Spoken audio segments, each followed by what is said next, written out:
reaction to the lottery results last night? It was just great moments. Just there sitting down with the guys. School Henry was to my right. My teammate Noah Clowney was to my left. I think it was just great energy there for the night. I think this is definitely the biggest event I've been to, other than McDonald's was here last year, Jordan Brand. So it was just great vibes. I know it's only been 12 hours, whatever it was, but Charlotte moving up to 2, is that you already kind of visualize or see the teams, and is the Hornets a team you could see yourself fitting in with the players they have right now? I could definitely see myself fitting. I definitely called it last night that it was going to move up to number 2.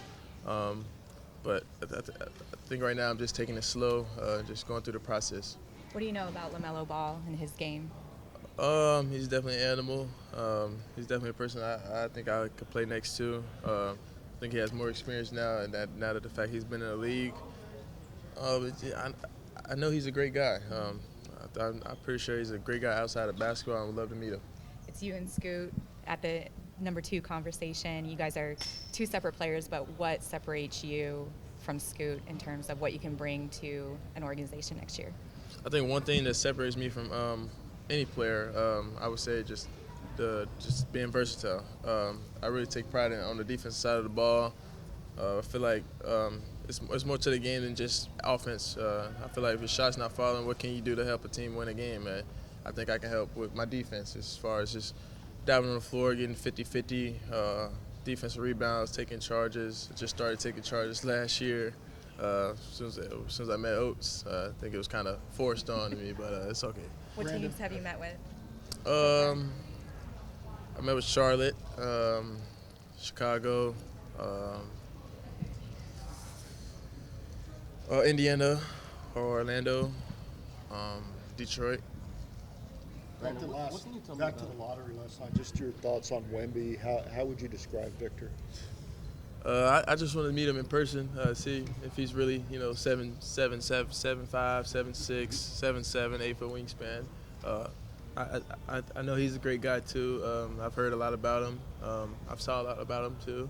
So I'm just willing to meet, willing to meet new people is probably one of my biggest things now. Is just meet new people and see what kind of bonds I can bring to the table with them. Brandon, what can you tell me about your relationship with Bradley Beal, having played for his AAU team? It's a definitely unique feeling, just to have one of those guys, just to mentor you and just guide you through the way. I meant to call him last night. I forgot. I actually went to sleep on him. Sorry, Brad. But I'll probably call him sometime today. But it's always good to have that figure, and you're in a position like this to have just for mental state. Brandon, a lot of people compare you with Paul George. I mean, I'm curious from your perspective, when you hear that, what do you make of those comparisons? I think I compare myself to Paul George a lot due to the fact he takes pride in the defensive side.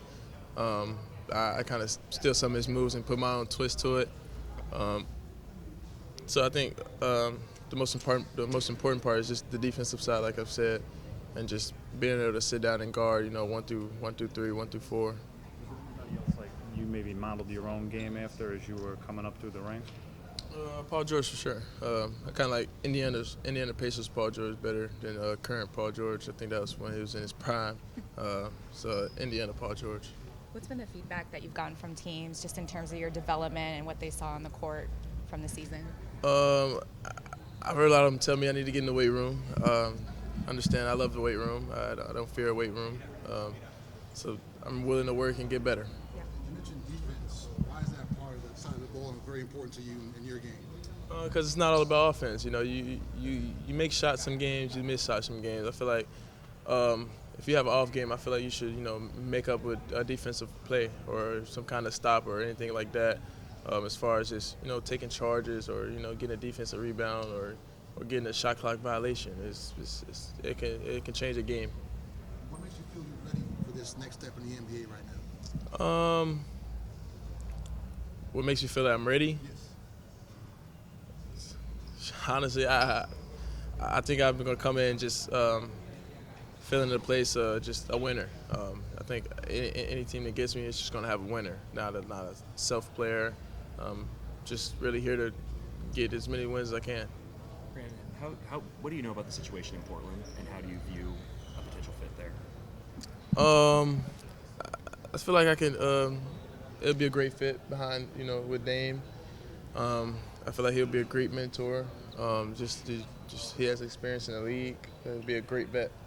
They're a team that people talk a lot about potentially trading the pick. How do you look at that when you don't know if that's necessarily the team that's going to be there? Like, does that affect the way you look at this process? Well, I don't really know about any trades or anything. I think I'm just, like I said, taking it slow, saying, let everything come to me.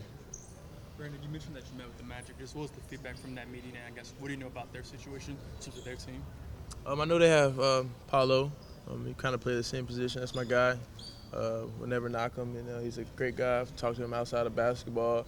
I kind of met him when I was younger at Elite 100. It was in St. Louis.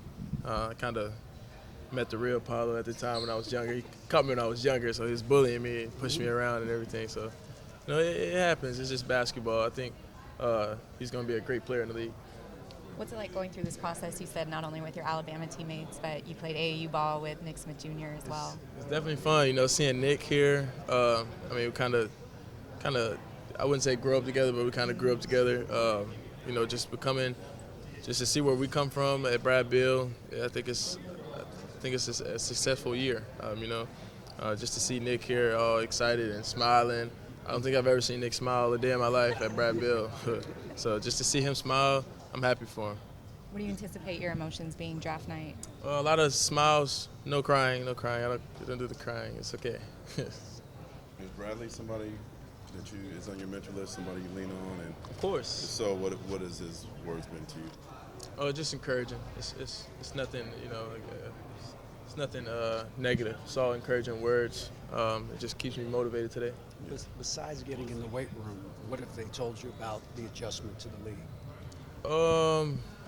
Like I've said, it's majority just the weight room, really. I don't think teams see any knock in the game. I think they see just me being able to take contact, with grown men like, LeBron or, the PGs or, just grown men trying, not trying, but feeding their families.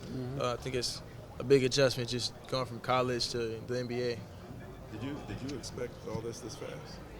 What do you mean all this? Just like to be when you went to school, Alabama, did you expect to be here this fast, projected this high, or is this kind of been a whirlwind? The season went by fast.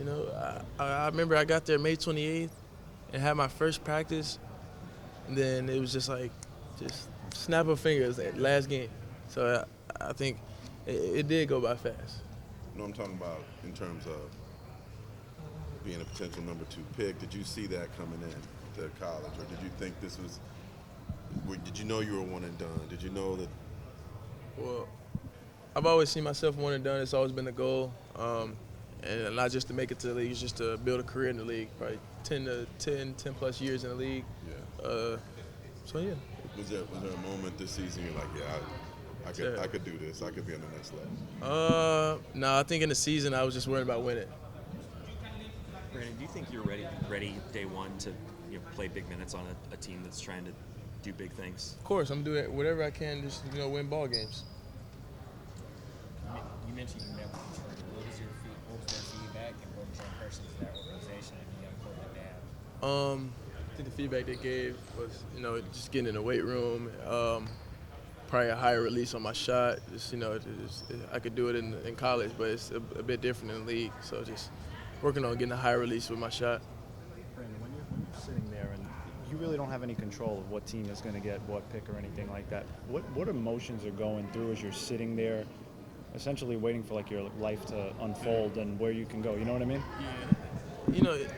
It's not easy. But, it's also not hard to take in. It's kind of just going step by step, just taking it slow, letting everything come to me.